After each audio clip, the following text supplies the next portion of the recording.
national U17, les Lionceaux, qui me permettent d'entrer d'une très belle manière dans ce secteur. Quelle fierté pour notre pays. Vous suivez les pas de vos aînés et vous écrivez l'histoire d'une marque indélébile. L'État veut continuer à vous mettre, vous sportifs, dans des conditions optimales de réussite.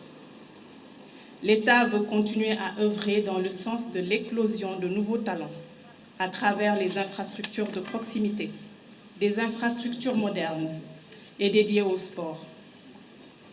Et quand je parle du sport, je parle de tous les sports. Madame le ministre l'a dit, on met souvent l'accent sur le football.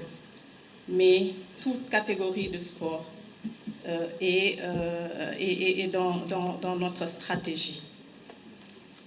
Et je n'oublie pas, bien entendu, la lutte, le sport vient de chez nous, qui contribue à promouvoir le tourisme sportif. Nous allons vers de grands événements, des échéances internationales, qui nous permettront d'inscrire durablement, s'il en était besoin, le nom du Sénégal dans les annales. Je veux parler bien entendu de la Coupe du Monde, qui est toute proche, et des Jeux olympiques de la jeunesse à venir. Les retombées pour le Sénégal ne sont pas à sous-estimer. Nous suivrons l'organisation et les chantiers en cours avec urgence, détermination et méthode.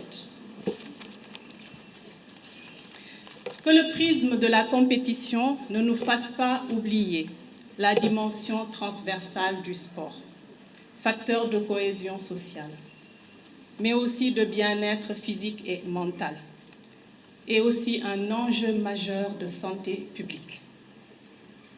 Au-delà donc du suivi médical des sportifs de haut niveau, nous travaillerons avec le corps médical à promouvoir le sport santé comme outil de prévention médicale contre les maladies en forte progression en ce moment.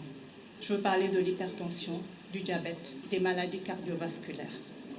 À travers le sport, nous préserverons le capital santé de notre jeunesse. Notre action sera conduite dans l'écoute attentive, la transparence, l'efficacité et la culture du résultat. Elle sera également conduite dans la sérénité. Enfin, aux jeunes du Sénégal, je veux dire que le destin collectif n'existe pas. Soyez acteurs de votre destin. Votre part de construction du Sénégal, c'est aujourd'hui et maintenant. Nañu nangu liggéey suñu réew ndaxte kenn du ñëw defaral ñu ko. À tous les agents du ministère, je sollicite soutien et engagement. Et de ce que j'ai entendu jusque-là, je suis convaincue que je l'aurai. Vive le Sénégal, vive la jeunesse, vive le sport. Merci.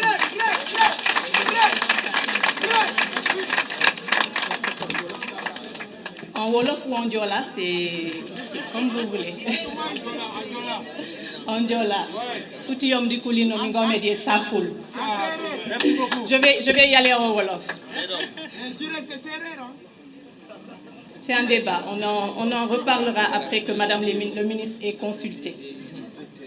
Donc, Madame le ministre d'abord, directeurs généraux, directeurs nationaux, représentants aux collectivités territoriales,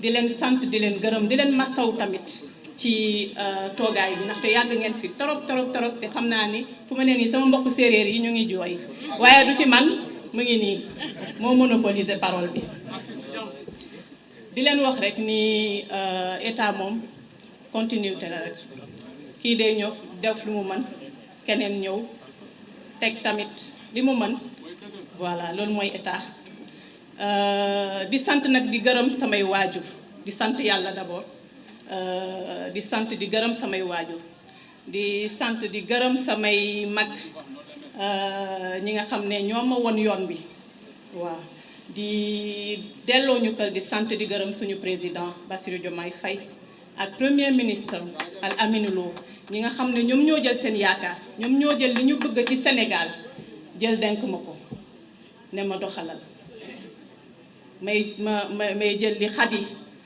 def ci lu baax yépp fas yéene ko continuer waaye ma bëgg ci ànd ak yéen ñëpp partenaires yi waa fédération mouvement associatif yi man mii CVAV laa nekkoon donc di ñaan yéen ñëpp waa agent ministère ngeen jàppale ma ci liggéey bi waaw ministère de la jeunesse nag ak des sports bu ñu koy wax sax très souvent bi may gis sax ci poste yi ministre du sport laay gis jeunesse dañ koy jël teg ko nale te defe naa ni tey jeunesse bi mooy li nga xam ne moom moo gën a naka laa koy waxee crucial ma wax ko ci français ci li ñu am ak ci li ñu war a gérer may wax ndaw yi rek ni état fas yéene la leen jàppale ndax ngeen mën a tekki ci réew mi ngeen mën a formé wu ngeen mën a tekki ci réew mi ngeen mën a jëriñ seen réew may wax mouvement sportif bi ni dans la continuité rek dinañu liggéey ci continuer di liggéey ci infrastructure yi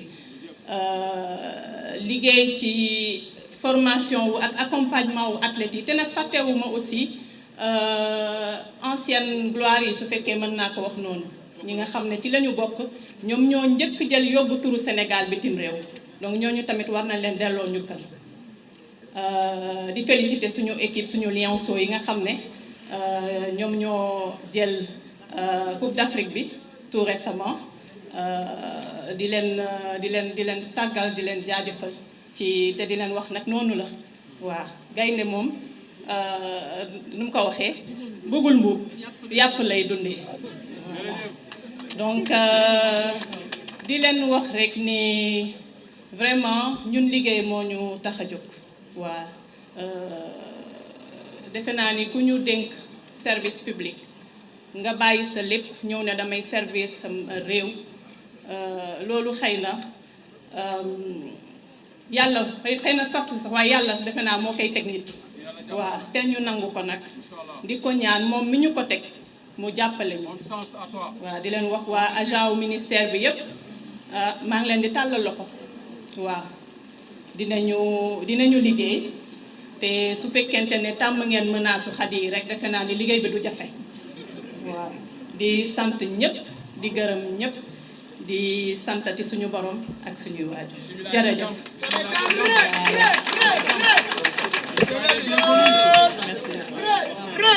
Voilà. Je vais demander à tout le monde de rester assis, s'il vous plaît, pour que les présidents de fédération, les membres du mouvement associatif puissent venir saluer mesdames les ministres et ensuite les directeurs généraux pour qu'on puisse, avant qu'on ne boucle la cérémonie. S'il vous plaît. Hein?